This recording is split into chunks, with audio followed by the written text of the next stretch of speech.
Bienvenidos a un nuevo capítulo. El día de hoy tenemos a nuestra invitada de honor, que es nada más y nada menos que la maestra Alba Chavira Sánchez. Ella es psicóloga educativa y el día de hoy nos va a platicar desde el enfoque de la educación como el aprendizaje. Y bueno, ya saben que en este espacio pues estamos platicando sobre diferentes áreas y el día de hoy le vamos a dar continuidad a uno de ellos, que es el uso de las tecnologías en las nuevas generaciones. Principalmente estamos hablando sobre el aprendizaje. Entonces, bueno, ya te presenté, platícanos un poco qué es lo que haces, a qué te has dedicado. Bueno, pues muchas gracias por invitarme. Gracias. ¿Qué? Saludos por allá. Y bueno, pues yo estudié psicología en la Facultad de Psicología y me interesa mucho el área de la educación, ¿no? Okay. Sobre todo, también me gusta mucho la psicología clínica, un enfoque un poquito más como hacia la educación emocional, como la prevención, ¿no? de diferentes situaciones emocionales. Y en la parte educativa, pues todos los procesos de educación, y específicamente a mí me gusta mucho dar clases. Entonces, justo pues la maestría en donde yo estuve fue para aprender, ¿no? De todos estos procesos de educación, de aprendizaje, pero también sobre todo la manera de transmitir información y que esta eventualmente se vuelva un conocimiento, ¿no? Entonces, pues, ahorita estoy dando clases, he dado clases a diversos niveles. Ahorita me estoy encontrando justamente con la adolescencia, con alumnos de preparatoria. Entonces, pues justamente lo que estamos platicando ahorita respecto a la tecnología, pues tiene mucho que ver, ya que es el pan de cada día de ellos. Yo lo veo en clases y pues probablemente quienes tengan hijos también, ¿no? Noten las actividades que son muy diferentes en las diferentes etapas de desarrollo, pero específicamente en la adolescencia, la parte de las tecnologías va de la mano con lo social, ¿no? Y va de la mano con el desarrollo de su identidad. Entonces también creo que es un punto muy importante tomar en cuenta en cómo se puede ver afectado el aprendizaje gracias, ¿no? A veces, no tan a favor a veces, de las tecnologías. Entonces, bueno, vamos a tener una serie de pros y contras respecto al uso de las tecnologías. Por ejemplo, desde el punto de vista educativo, psicológico, ¿cuáles serían para ti las tecnologías, ¿no? Porque, bueno, al menos dentro de los capítulos anteriores hemos visto que, en efecto, no todo es malo dentro de la misma tecnología. Y uno de los factores es la disminución de ciertas habilidades. Pero ya desde el punto de vista en donde están en una fase de desarrollo de aprendizaje, ¿cuáles serían los problemas de la tecnología? Sí, bueno, a nivel de aprendizaje lo que se ha visto, tanto a nivel científico como realmente en la práctica, es que sí hay una dependencia grande respecto al uso de las tecnologías. ¿Por qué? O sea, por la misma naturaleza de las tecnologías. Y si nosotros nos ponemos a pensar, el celular es fácil de utilizar, todos lo tenemos, ¿no? Nos da la capacidad de podernos conectar a distancia con personas, pero también acceder a la información, ¿no? De manera síncrona y asíncrona. Es decir, no necesito yo estar a lo mejor en una clase para poder ver la información que eventualmente puedo ver en mi casa, ¿no? Gracias a YouTube o a estas plataformas de aprendizaje en donde suben el contenido y lo podemos ir revisando a nuestro tiempo, ¿no? De manera asincrónica y que al final aprendemos. Entonces hay bondades, pero ¿qué es lo que sucede? Al final esas son características de un pensamiento más regulado. Cuando yo tengo la capacidad de entrar a un podcast, ¿no? Por ejemplo, revisar información que me llama la atención, meterme en un curso y estar haciendo mi curso cada 2 días a determinada hora, me está hablando de un pensamiento que tiene una estructura, ¿no? Que está más regulado. Pero ¿qué pasa con los adolescentes? Que realmente estas características de las que estamos hablando, que tiene la tecnología, están favoreciendo que haya un procesamiento diferente de la información, ¿no? En el caso del aprendizaje, la dependencia, ¿no? A estas tecnologías y al usarlas de manera tan, pues es un poco intuitivo ya la forma en la que lo usan, pero también muy cotidiana, es como una pequeña adicción, si lo queremos ver así. ¿Y qué pasa cuando nosotros somos adictos a algo? ¿Qué es lo que sucede? Que cuando no lo tenemos, lo necesitamos y lo buscamos, ¿no? De una manera desmedida. Pero además, en el caso del aprendizaje, hay ciertos momentos en los que nosotros necesitamos tener información más concreta, más elaborada, pero también más digerida y explicada de ciertas formas en las que nosotros la podemos aprender de acuerdo al nivel de desarrollo cognitivo que tenemos, ¿no? Sí, no es lo mismo enseñarle a un niño, a un adolescente, que a un adulto, ¿no? Exactamente. Okay. Y el tipo de información que buscas. Entonces, eso también a veces se está viendo como un poco impedido, ¿no? Digamos, de acuerdo al marco teórico que tú quieras investigar, podemos hablar de problemas en la adquisición de la información, ¿no? Por el tipo de información que están buscando. Ok, entonces estaríamos pensando que en el caso de los adolescentes tienen este acceso, pero su acceso no se está viendo bien regulado, es lo que podríamos pensar, ¿no? O sea, de que no hay, a la falta de estructura hace que pues tengan toda la información, pero no le da ningún orden, ¿no? No hay un principio, no hay un fin, no hay... Exactamente, y sobre todo porque también ellos la consumen o la consultan y no siempre hay alguien que les ayude a una guía, ¿no? En el caso de la escuela pues está el docente, pero en casa muchas veces están ellos pues solitos, ¿no? No porque no haya alguien, sino porque el uso del celular justamente te permite acceder a tanto que es muy difícil regularlo, ¿no? A menos que estés ahí muy al pendiente, que haya como una estructura de cómo vas a utilizar la información, en qué momentos, en qué lugares, a qué páginas vas a visitar, dependiendo también de la edad, ¿no? Qué tanta libertad se le va a dar a la persona que lo utilice, en este caso hablando de adolescentes, ¿no? Entonces, eso es algo importante y que tiene que ver con la atención, ¿no? Entonces, ¿qué otra característica podría ser? Características a favor del uso de la tecnología es que podemos acceder a información muy simplificada, ¿no? Eso también está padre, y que parte de lo que nuestro cerebro quiere justamente es pues optimizar la información, ¿no? Optimizar procesos. Entonces, esos procesos se ven optimizados gracias a la manera en la que se presenta, pero ¿qué pasa cuando tenemos una notificación de WhatsApp y estamos en nuestra clase? ¿O qué pasa cuando estamos utilizando una red social y empiezan a entrar anuncios, ¿no? Por ejemplo, ¿qué pasa con la atención? Tú que ves ese tema, ¿no? Creo que y lo que más sucede pues es esta dificultad de mantener la atención ya a largo plazo, ¿no? Porque además dentro de una clase, ¿no? Poniendo este ejemplo de estoy en una clase y de pronto me llega la notificación y entonces la atención que estaba prestándole al maestro, a las instrucciones, a lo que me estuviera contando, de pronto pues se va y le estoy prestando más atención a esa notificación, que también en otro de los capítulos hablamos sobre pues lo más oscuro de las redes sociales, ¿no? En donde pues este like o esta búsqueda por los likes o estas búsquedas por el decir, no, pues es que ya me llegó algo, ¿no? Y es algo importante. Entonces, bueno, también estas demoras de la gratificación. Exacto. Considerando al mismo teléfono como sus notificaciones, likes o su misma presencia, pues es una gratificación, ¿no? Y en el caso de los adolescentes, que inclusive hay ciertos lugares que han llegado al extremo de decir, si entras a la escuela tienes que guardar el teléfono en ciertos lugares, o los maestros ya tienen hasta sus propias charolas para que pongan los teléfonos. ¿Por qué? Porque al final no se les puede hasta cierto punto negar el acceso, pero pues están haciendo uso tan alto de eso que pues su atención se ve pues mermada, ¿no? Ya después, por ejemplo, dentro de mi consulta lo que veo pues son niños distraídos, o que luego llegan y dicen, es que tiene TDA. Exactamente, ¿no? Y todo el mundo tiene TDA, ¿no? Exacto. Y llega un momento que dices, bueno, realmente tiene TDA, porque hay que considerar que es un proceso que tiene un antecedente o su respaldo es biológico, ¿no? Entonces, ahí qué es lo que está sucediendo, ¿no? Cómo es un efecto también durante un proceso tan valioso que es el aprendizaje, ¿no? Ya hemos visto esto en una fase como preparatorias, secundarias, en donde los procesos ya son cada vez más abstractos. Exactamente. ¿No? En donde si bien pues podemos pensar que la información simplificada les ayuda, ¿no? Pero de simplificado y mucho, pues ya supongo que también han de tener dificultades, ¿no? Desde el punto de vista de tal vez de comprensión. No sé qué es lo que presentas tú en tu aula. Sí, justamente comprensión, el seguir una instrucción, ¿no? Una instrucción en donde se te pide que hagas diferentes procesos, ¿no? Por ejemplo, reflexiona y da un ejemplo, ¿no? O menciona, reflexiona y ejemplifica. Nos está pidiendo 3 tareas, ¿no? 3 actividades, y lo que vemos es que hacen hacen la mitad, no leyeron de manera, pues, con conciencia, ¿no? O sea, no estamos teniendo un proceso realmente de reflexión.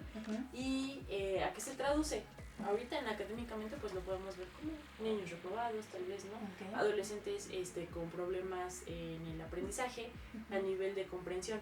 Pero, ¿qué sucede cuando crece un adulto que no tiene realmente la habilidad de poder analizar, de poder hacer un análisis crítico, ¿no? Okay. Y no crítico de criticar, sino crítico de realmente tener una perspectiva amplia de una situación, de poder vincular diferentes temáticas con un hecho, ¿no? Con una situación, de poder incluso ser crítico o consciente, ¿no? O reflexivo respecto a su propia conducta, a su propia forma de ser, de sus emociones. ¿Qué es lo que sucede? ¿No? Entonces estamos siendo adultos que no tenemos nuestro aparato cognitivo realmente funcionando de manera óptima, si lo queremos ver así, ¿no? Pensando, sí, entre comillas, ¿no? La forma. ¿no? Pensando en una manera de explicarlo, porque pues, tenemos lo básico, ¿no? Exacto. Que nos permite ser humanos. Pero realmente sí hay una carencia importante de procesos reflexivos, y que muchos de esos procesos reflexivos nos ayuda la inteligencia artificial, por ejemplo, ¿no? ChatGPT, sustituye, como el sustituto de, lo podemos ver como el sustituto de funciones ejecutivas o de nuestra corteza prefrontal. Exactamente. Entonces, pues qué padre que exista, ¿no? Pero, ¿qué vamos a hacer cuando en algún momento no podamos usar ChatGPT? Nos quiten nuestro celular, ¿no? No hay internet para solucionar un problema. Ahí es donde realmente vemos el hueco, ¿no? Y bueno, ahora, por ejemplo, creo que entonces en efecto esta es las facilidades de acceso, sus bondades, ¿no? Pues hacen como en la actualidad pues una serie de fenómenos. Pero ahora quiero que desde tu punto de vista, como o desde la formación, ¿no? Del aprendizaje, ¿tú cómo podrías poner un concepto tan complejo? Porque un concepto, ¿no? ¿Te parece si podemos coger dos? Uno de ellos podría ser, lo acabamos de decir, la conciencia, ¿no? Por ejemplo, un concepto como ese de decir, bueno, ¿cómo lo puedo aprender? ¿Y qué procesos deberíamos llevar a cabo para un buen aprendizaje? ¿Cómo te parece que podemos agregar otro? Bueno, uno es el proceso de conciencia, que tú lo acabas de mencionar, y el siguiente como metacognición. Entonces, bueno, ese es desde el punto más utilizado, desde el enfoque de la neuropsicología. Pero entonces, bueno, platícanos, ¿cómo podríamos comprender un concepto complejo y, bueno, en este caso con ejemplos, ¿vale? La redundancia de la palabra. Claro. Bueno, digo, ahorita lo puedo situar un poquito a mi práctica, ¿no? Pero realmente esto lo hacemos en la vida cotidiana. Hablar de conciencia es un concepto que en psicología se utiliza mucho, ¿no? Entonces, todos los que estudiamos psicología sabemos que es un concepto que vemos desde el inicio de la carrera hasta el final, ¿no? Y de acuerdo a cada rama, pues vamos a darle ciertas tesituras. Pero ¿cómo se lo podemos transmitir, por ejemplo, a un adolescente, ¿no? Que no estudia psicología, que está ahí porque sus papás lo mandan, ¿no? Entonces, mucho de lo que se está hablando ahorita en la educación para poder aprender, y también desde ciertas bases neuropsicológicas, neurobiológicas, es que los aprendizajes se tienen que vincular con una emoción, ¿no? Entonces, cualquier aprendizaje que nosotros tengamos vinculado a una emoción va a ser muchísimo más, va a resonar más, digamos, ¿no? Biológicamente, pero también de manera individual, a que aprendamos de manera separada, ¿no? Por ejemplo, que yo les dijera, pues la conciencia es un proceso que nos permite tener nociones simbólicas de eventos externos a nosotros y eventos individuales, ¿no? O eventos internos. Es decir, saber que ahorita, por ejemplo, está lloviendo y yo tener la conciencia y saber qué significa llover, ¿no? Qué características tiene, cómo se siente, y de manera interna, pues tener conciencia a lo mejor de que tengo hambre, ¿no? Tengo hambre y cómo se siente el hambre. Eso podríamos decirlo en términos científicos, ¿no? Pero ¿qué pasa cuando vinculamos un concepto complicado como conciencia, en este caso como metacognición, a una emoción? Entonces, lo que se está encontrando es que realmente el aprendizaje se vuelve más significativo. Ya lo han dicho bastante, pero que no siempre en las aulas es fácil de realizar, o como profesor a veces a eso te enfrentas, ¿no? ¿Cómo puedo transmitirle a mis alumnos una cosa que para mí es muy importante, que yo sé que es importante porque yo estudié eso y a eso me dedico, pero cómo puedo generarles a ellos la curiosidad? Entonces, algo que creo que les puede es como que ayudar, pero además también ejemplificar lo que estamos diciendo es, en este caso, podremos hacer a lo mejor preguntas, ¿no? Ujú. Preguntas que nos ayuden Se las a vamos a poner clarificar. para que lo puedan Ujú. ver. A clarificar este concepto, ¿no? Ujú. Como también nos puede ayudar. Tenemos estas preguntas que van a ser específicas o que van a ser elaboradas de forma que impacten emocionalmente en la persona que las va a utilizar. Por Ujú. ejemplo, cómo vamos a identificar a la conciencia como esta manera simbólica de identificar momentos externos o situaciones externas e internas. Entonces, hablando de una situación interna, estamos hablando de una emoción. Por ejemplo, es un proceso interno que todos vivimos, que todos tenemos, y ahí podremos elaborar una pregunta como de qué manera o en dónde sientes tú una emoción. Y pedirle a los alumnos, que ahorita les pediremos a ustedes, ¿no? Cierren sus ojos y díganme ahorita en dónde podrían ubicar una emoción, qué emoción están sintiendo, en qué parte de su cuerpo la sienten, de qué manera, qué evoca, ¿no? Incluso traten de relacionar esa emoción que está en su cuerpo con una imagen mental. ¿Cómo podrías poner en tus palabras el concepto de conciencia sin utilizar términos científicos, que yo sé que tú sabes, sino a través o a partir de tus vivencias, a partir de lo que ahorita estuviste viviendo, sintiendo? Ok. Yo podría ponerlo más como el prestar atención y focalizarlo a una, pues sí, es una focalización de mi propio ser a una situación, ¿no? Creo que voy a sonar un poco redundante porque al final esa es la sensación que se siente, ¿no? Es una sensación en donde le das un lugar y le das esta visión de, bueno, cada vez que puedo ver un circulito o un remolino, pues me causa tranquilidad, ¿no? Un proceso asociativo bastante interesante en ese aspecto.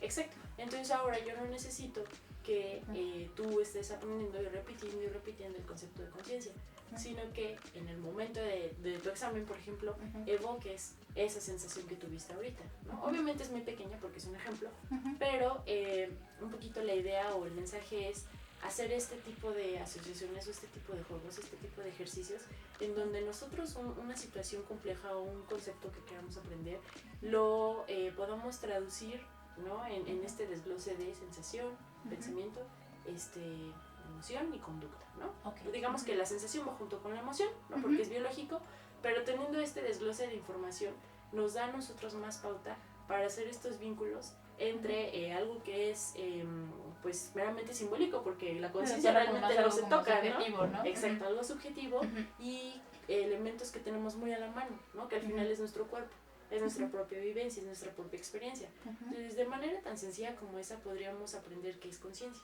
¿no? Digamos. Podemos hacer otras cosas muchísimo más elaboradas porque incluso se habla de el aprendizaje, por ejemplo, en comunidad o cómo podemos tener este tipo de aprendizajes de manera experiencial o vivencial, ¿no? Pero no conmigo nada más, sino con el otro. Eso implica un poquito más de trabajo, pero digamos que es algo que ya se está pretendiendo hacer, incluso ya los libros de texto y demás ya vienen con actividades de ese tipo desde pequeños para poder ir agenciando o ir como anclando este tipo de trabajo cognitivo en los que posiblemente o bueno eventualmente van a ser adolescentes y después adultos, ¿no? Que esperaríamos que sean adultos que puedan hacer este tipo de procesos pero para su vida cotidiana, por ejemplo. ¿Por qué te enojas cuando a lo mejor alguien se te mete en el coche? ¿Y cómo reaccionas? Y hacer este tipo de introspección, este tipo de pausas para poder tener realmente una conciencia de nosotros mismos, de nuestro comportamiento, ¿no? Y también creo que también estás hablando de algo muy, muy fuerte, ¿no? Porque eso te permite también, pues el objetivo a veces sería, por ejemplo, el cambio de conducta, ¿no? O sea, en vez de que si alguien se me mete en el tráfico, ¿no? Y eso me ocasiona que me enoje y le diga varias cosas y que yo me ponga mal, ¿no? Y de pronto es como de, bueno, realmente eso, pues, ¿qué es lo que está sucediendo conmigo en esa conducta?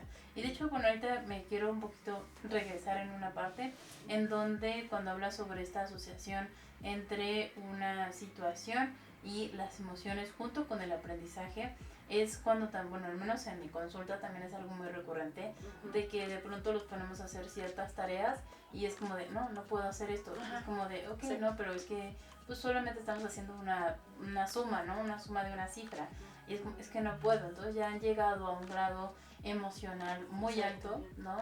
En donde pues ya entran automáticamente las emociones, ¿no? Yo creo que este ejercicio sobre nuestra propia conciencia, sobre una conducta, pues hasta a los más chiquitos les puede ayudar, ¿no? Ujú, ujú. O sea, que bueno, realmente es bastante grave en algunos casos, ¿no? Porque ya, ya es no quiero ir a la escuela, es, no sé si a ti te ha pasado, pero al menos a mí a veces se me refiere en el caso de los adolescentes de un ya no quiero ir a la escuela porque ya es totalmente aversivo para mí. Exacto. Y luego se presentan los problemas de sociabilidad y, o sea, eso empieza a escalar a tal lado que pues ya tenemos adolescentes que no van a la escuela, Ajá, ¿no? sí. Sí, y de hecho, o sea, un poquito, ¿no? Y pensando en el título del podcast, que es un poco desconectarnos, es una manera en la que nosotros le damos una pausa, ¿no? A la situación le damos una pausa, en este caso, a la inercia de cómo voy dando mi clase, ¿no? O cómo lo voy enseñando a mis alumnos. Yo como alumno, cómo puedo aprender de una manera diferente. Y no siempre, y no en todos los lugares nos van a enseñar de esta manera, pero un poquito nosotros, ¿no? Seguir como con este ejercicio cotidiano de me voy a desconectar de la realidad, pero no en un sentido patológico, ¿no? Ajá, sino en un sentido constructivo, reflexivo, ¿no? Como, a ver, ¿qué está pasando? ¿Para dónde voy? ¿Qué quiero? ¿Qué estoy haciendo ahorita? Y que son procesos que generalmente pues antes a lo mejor nos enseñaba un poquito la convivencia, ¿no? El que alguien te detuviera y a ver, pero ¿por qué te portas así? ¿No? Dijo. Sí, o tienes al compañerito que te lo dice y es como de... Ajá, exactamente, pero ahorita justamente también por el cambio de la sociedad a veces estos momentos se están cortando y tenemos el vínculo con la tecnología que muchas veces nos simplifica todo y ya no nos da tiempo de detenernos a decir, ay, ¿por qué compré esto? ¿No? O sea, ¿por qué esta oferta que me está saliendo en Amazon me parece tan atractiva? ¿Realmente lo necesito? ¿No? O sea, ¿realmente está en mi presupuesto comprarlo o no? ¿O por qué estoy consumiendo esta música, esta película? ¿Realmente es de mi gusto? ¿Realmente es de mi agrado? ¿O la estoy consumiendo porque me la recomendaron? Porque todo el mundo la ve y yo quiero estar también metido en el tren, ¿no? en el topic, en el tren, o porque realmente es algo que yo quiero hacer, ¿no? Entonces, si se fijan, son preguntas que son autorreflexivas, ¿no? Que vienen hacia nosotros. Sí, tampoco entrar como tan en lo filosófico, ¿no? Porque se vuelve como hasta más fácil se vuelve simple, ¿no? Porque a veces también a nivel conductual creemos que las cosas son extremadamente complejas y a veces es muy simple de verlo, ¿no? Como, a ver, ¿por qué lo hago? ¿Dónde lo siento? ¿Qué está sucediendo? ¿Realmente siento que es algo que me beneficia o realmente me gusta hacer o no me gusta hacer? ¿No? Entonces entra como que en ese diálogo y poder encauzar, ¿no? Y aquí pues encontrar también esto como el segundo concepto, que es la metacognición. Que la metacognición la vamos a comprender de forma muy muy general, que va a pertenecer a una área que se llama las funciones ejecutivas, que pues usualmente lo vamos a asociar con un área que se encuentra en los lóbulos frontales. Y en el caso de la metacognición es una de las áreas que nos ayuda a encontrar un poco ese error en las cosas, ya sea el error y el ajuste también de esos procesos. Por ejemplo, una forma muy simple de verlo, si yo estoy escribiendo mi nombre y escribo bueno, ahí está uno, por ejemplo, ¿no? Escribo mi nombre y dice, no sé, pongo Elena y nada más pongo Elena Pilar, pues de pronto algo me va a decir, oye, algo te falta, ¿no? No, pues te falta el del, ¿no? Elena del Pilar. Entonces, bueno, eso de una otra forma es como nos va marcando los errores. Y eso lo vamos complejizando con el tiempo. No sé, en las matemáticas, cuando tengo un error, cuando digo chino, pues ya me pasé donde tenía que dar vuelta, o ese tipo de errores también que los vemos en la vida cotidiana, y también cómo puedo yo tomar una decisión en función de eso. Por ejemplo, puedo decir, bueno, que si me pasé una calle, ahora tengo que tener un proceso de ajuste, la flexibilidad para cambiar de decisión y decir, bueno, pues es que ya me pasé, ahora por dónde me voy a tener que ir. Y si soy flexible, pues voy a encontrar estas alternativas. Pero si no lo soy, es como de, no, pues ya me pasé, ya me regreso, ya para qué. ¿No? O un poco como lo que decías, no soy buena para la escuela, ¿para qué voy si no me va a salir? ¿No? Entonces ya tenemos ahí un pensamiento poco flexible, muy identificado a lo mejor en el factor escolar. Pero ¿qué pasa cuando tenemos a lo mejor algo más hacia el... o no le veo como un... para que estudiar. Un algo, ajá, lo que sea. O trabajar, ¿no? O un poquito, generalmente se ve mucho con las habilidades, ¿no? O con la autoeficacia. No puedo, no soy eficaz, nunca voy a poder, no nací para, ¿no? Ahí estamos localizando justamente estos procesos en donde está el error y que pareciera que no se están dando cuenta de esa distorsión, ¿no? Por no es que no se den cuenta, tal vez es que no tenemos habilitada la reflexión interna, ¿no? La autorreflexión, en este caso a lo mejor la metacognición, en el sentido de frenarnos y realmente a preguntarnos, ¿no? Esta situación o esta manera de afrontar un examen que no me gusta, ¿no? ¿Es la correcta? ¿Puedo hacerlo diferente? ¿No? ¿O qué pensamientos están en mi día cotidiano? ¿Cuáles son? ¿Qué tipo de pensamientos tengo? O las emociones. ¿Cuántas emociones he tenido en el día? ¿Son emociones que me hagan sentir bien, plena? O a lo mejor están siendo, o están entorpeciendo mi relación con los demás, ¿no? O mi relación personal. ¿Cuáles son? ¿No? ¿Qué tipo de emociones? ¿Desde cuándo las tengo? Pensando en el pasado, ¿no? Porque también tenemos pues esta cualidad de podernos ir al futuro, estar en el presente, irnos hacia atrás y que pocas veces la utilizamos para resolver problemas, ¿no? Y que parte creo de la metacognición nos ayuda a eso. A la resolución. Así es, y eso creo que es, bueno, al momento es una de las áreas que más se está notando ante el uso de las nuevas tecnologías, ¿no? En donde ya no nada, es que aquí dice que tengo que, por ejemplo, hasta las recetas de cocina, ¿no? Es como de, es que ahí dice que lo tienes que poner, ¿no? Y es como de, bueno, pues le podemos poner alguna otra cosa, un aditamento para que no sepa tan salado, para que no sea tan picoso, para que, ¿no? Y entonces hablamos también de este juego y esa flexibilidad, ¿no? Que a veces muchos lo ven tan lineal que es por ahí me tengo que ir y no hay otra opción, ¿no? Es como de, bueno, no, sí hay otras opciones. ¿Qué es lo que tú puedes hacer, ¿no? Porque, bueno, al final, si bien todos estamos aquí en el camino del aprendizaje y encontrar otras formas de solucionar problemas, ¿no? Irnos como por otras vías, que no a lo mejor es la que te están indicando, sino que podamos buscar ser creativos, buscar otra manera de resolver un problema, o diversas maneras de resolver un problema. Y no con esto, bueno, o sea, yo añadiría, no estamos diciendo que no hay que seguir las reglas y hay que hacer lo que queramos, ¿no? Sino pensar sobre nuestras reglas internas, ¿no? O sobre nuestra toma de decisiones y si podemos encontrar unas mejores decisiones, ¿no? O diferentes caminos de tomar.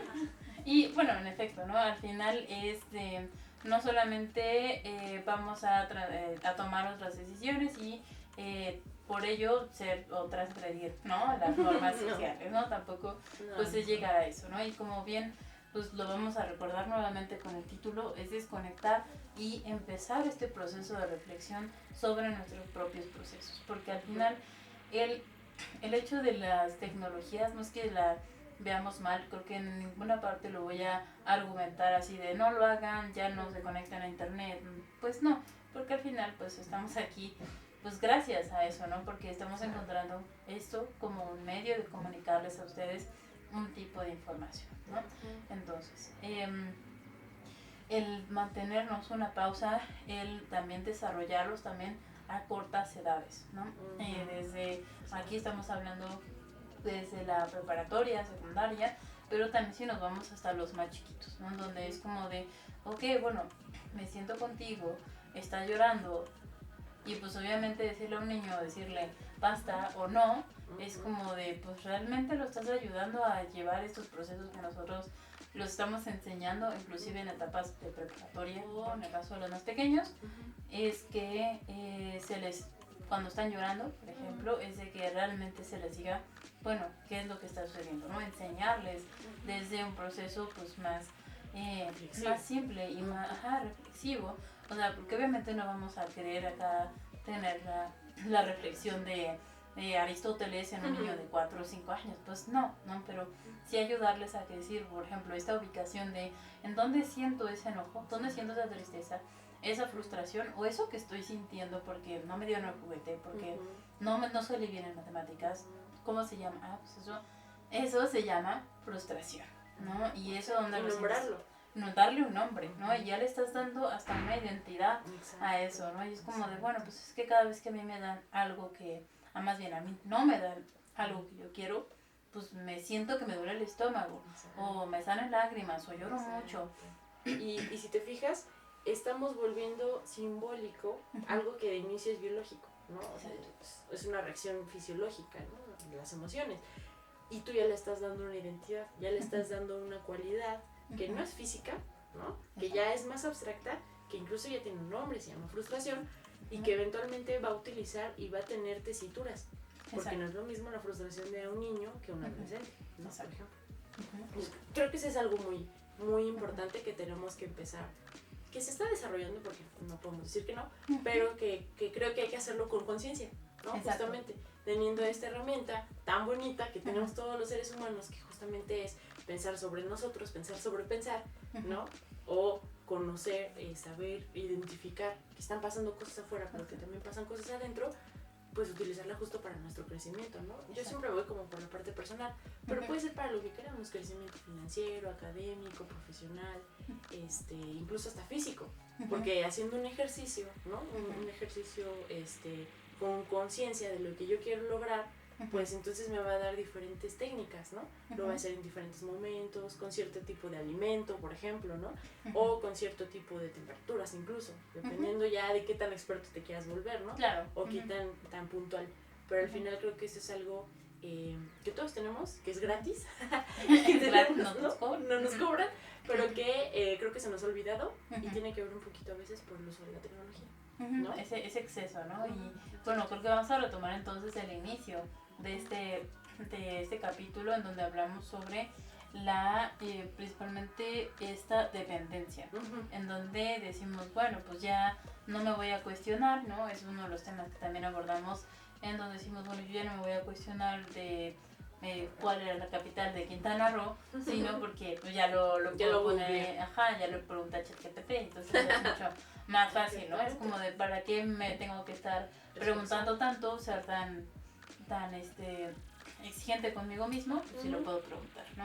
Entonces, bueno, creo que al final el objetivo de estos capítulos que hemos tenido, bueno, que se han ido abordando, pues es el uso de las tecnologías y, bueno, ya hablamos del punto de vista de la neuropsicología, qué es lo que hace o qué es lo que ha demostrado a largo plazo, porque estamos hablando sobre la demencia digital, ¿no? Y después ya estamos hablando sobre el uso de las tecnologías en los alimentos, ¿no? En donde, pues, donde estoy viendo la televisión y de pronto estoy viendo una tablet y estoy comiendo, ¿no? Realmente qué tanto prestamos atención, y ahora en el aprendizaje. Entonces, creo que aquí el objetivo de esto es de que se dé como esa evidencia, ¿no? O sea, de que no es malo, pero hay que tener cierta cautela con su uso, ¿no? Y pues recordando que nosotros como seres humanos, pues, de hecho tenemos mucho más habilidades de lo que podría dar el ChatGPT. Hace tiempo, no hace mucho tiempo, 2 o 3 días, vi una nota que decía, creo que la mayor inteligencia que hay, al menos en este momento, está en nuestro cerebro. Porque pues la inteligencia artificial está padre y lo podemos utilizar y tiene muchas bondades. Pero al final también tenemos que empezar a aprender a usarla. Y también encontrar ese límite entre cómo me puedo conocer a mí mismo y cómo también el entorno, pues puedo yo puedo interactuar dentro de este mismo entorno. Sí, creo que es muy importante en este sentido, creo que hacernos las preguntas correctas, ¿no? Un poquito hablando también de la metacognición, de la conciencia, que lo estamos abordando, si se pueden dar cuenta, desde un enfoque más cognitivo, ¿no? Por esta parte, podemos hacerlo de otras maneras, pero al final creo que los avances están ahí, no hay que cerrarles la puerta, al contrario, yo sí soy como muy abierta a ese tema, a mí sí me gusta, yo lo utilizo mucho, ¿no? Para generar mis clases, dinámicas, incluso les digo a los alumnos, o sea, úsenla, pero no nos perdamos de esto, ¿no? O sea, estas preguntas que yo necesito que me respondan, la manera en la que quiero que se las hagan, creo que es algo que tenemos que tener, o esa noción muy, muy, muy en cuenta, ¿no? Como muy de la mano. Voy a usar la tecnología, pero sé que tengo otras características y que no voy a dejarlas de lado, al contrario, ¿no? Tengo que potenciarlas, porque al final para eso sirve la herramienta. Exacto. Para sí, porque potenciar es una herramienta, no es el todo. Sí, para potenciar lo que ya tenemos, ¿no? En este caso lo biológico, y no es el todo, pero sí es una muy buena ayuda. Entonces, creo que no hay que satanizarlo, hay que saberlo utilizar. Me gustó mucho la palabra conciencia, al parecer, no, pero realmente utilizarlo a nuestro favor, ¿no? No que nos utilicen, sino nosotros realmente usarlo como una herramienta. Y que eventualmente lo vamos a ver, la inteligencia artificial va a llegar a muchos lugares, va a alcanzar, o sea, ahorita estamos apenas en el inicio, ¿no? Se va a proyectar muchísimo más. ¿Lleva 10 años ChatGPT? Pero No, ahorita de repente se hizo como algo un boom, increíble. ¿no? Lleva un tiempo considerable. O sea, porque probablemente ya estaba desde hace un montón de tiempo, ¿no? Sí. Pero digo, la están liberando. Ujú. Y la están liberando gratis, porque también, digo, ahí ya nos vamos a meter a otros temas. Ujú. Pero ahorita, pues, Es accesible. Ajá, exactamente. Ujú. Entonces hay que aprovecharla, hay que ver qué nos ofrece. Hay un montón de inteligencia artificial para muchas cosas. Ujú. Hay que aprender a dominarla, ¿no? Ujú. Que no nos domine ella a nosotros. Ujú. Y en el caso del aprendizaje, y en este desconectarnos, hay que, yo les diría como ser conscientes, ¿no? Ujú. Hacer este tipo de actividades de reflexión, de autorreflexión. Ujú. Hay también otra corriente muy fuerte de la atención plena, ¿no? Por ejemplo, esto de inhalo y exhalo y demás, Ujú. que no es malo, que también son actividades como muy biológicas, Ujú. que hay que, desde mi punto de vista, no sé tú qué opines, Ujú. hay que irnos como informando mucho de esto, ¿no? Para que también no caigamos en otro tipo de prácticas que no son con evidencia científica y que nos ayuden o que nos permitan justamente poder tener estos descansos, ¿no? Este momento para nosotros, ¿no? De autorreflexión, y yo les diría así como mucho que siempre estos momentos sean a favor de de lo que queramos hacer, ¿no? De nuestro crecimiento, como en general. No sé qué más. Está bien. Pues sí, creo que al final siempre vamos a llegar al punto del crecimiento personal, ¿no? No podemos todo encasillarlo a solamente es aprendizaje educativo, solo es académico, solamente es laboral o solamente es... No, porque al final somos un conjunto de varias cosas, ¿no? Y bueno, pues que nada, muchísimas gracias por venir a este capítulo y espero que puedas venir a otros más y nos puedes platicar y seguir platicando desde estas posturas de la psicología educativa. Sí. Porque bueno, al final hay que recordar que psicología es una ciencia, ¿no? Porque utilizamos algo que se llama método científico. Y eso nos ayuda a tener un conocimiento y tener todas las bases necesarias para poder, pues, repetir ciertos eventos. Por ejemplo, el hecho de respirar profundamente, mantener el aire y sacarlo, lo que hace es de que vamos a mandarle una señal a nuestro cuerpo de que no tenemos ningún león, ninguna serpiente que nos esté persiguiendo. Eso es realmente lo que hacemos con ese tipo de técnicas, ¿no? Sí, le estamos informando a nuestro cerebro justamente, ¿no? Algo que no está, ¿no? Que no hay peligro, se lo vamos a informar de la manera en la que él sabe recibirlo. Exacto. Que en este caso es, pues, biológicamente, ¿no? Sí. Porque sí está constituido nuestro cerebro, es el lenguaje que necesita escuchar para que realmente nos escuche. No nada más, tranquilízate, no pasa nada, sí funciona, ¿no? Pero hay otros mecanismos muchísimo más potentes. Y eficaces, ¿no? Y eficaces, pero siempre, bueno, o sea, justo no hablando de lo de la parte científica, con pues con las investigaciones por detrás, ¿no? Con todo el bagaje, la evidencia, y no como otras situaciones que no como ponen a la psicología como ciencia, ¿no? Que exacto. A veces son empíricas y pues podríamos como ir sacando información buena de ahí, pero por lo menos pues irnos como por el camino de la evidencia. De la evidencia, exacto. Bueno, pues muchísimas gracias. Gracias por invitarme. Siempre va a ser un honor y un gusto que nos puedas platicar sobre esta postura y bueno, desde ese enfoque, ¿no? Y bueno, pues nos estamos viendo en el próximo capítulo. Yo soy la psicóloga Elena del Pilar y la maestra Alba Chavira Sánchez y nos estamos viendo en el próximo capítulo y saben, como siempre, esto es para que ustedes puedan aprender un poco más sobre ustedes mismos, sobre cómo funciona el cerebro y bueno, juntos ustedes y yo hagamos sinapsis. Nos vemos en el próximo capítulo, cuídense mucho, bye. Bye.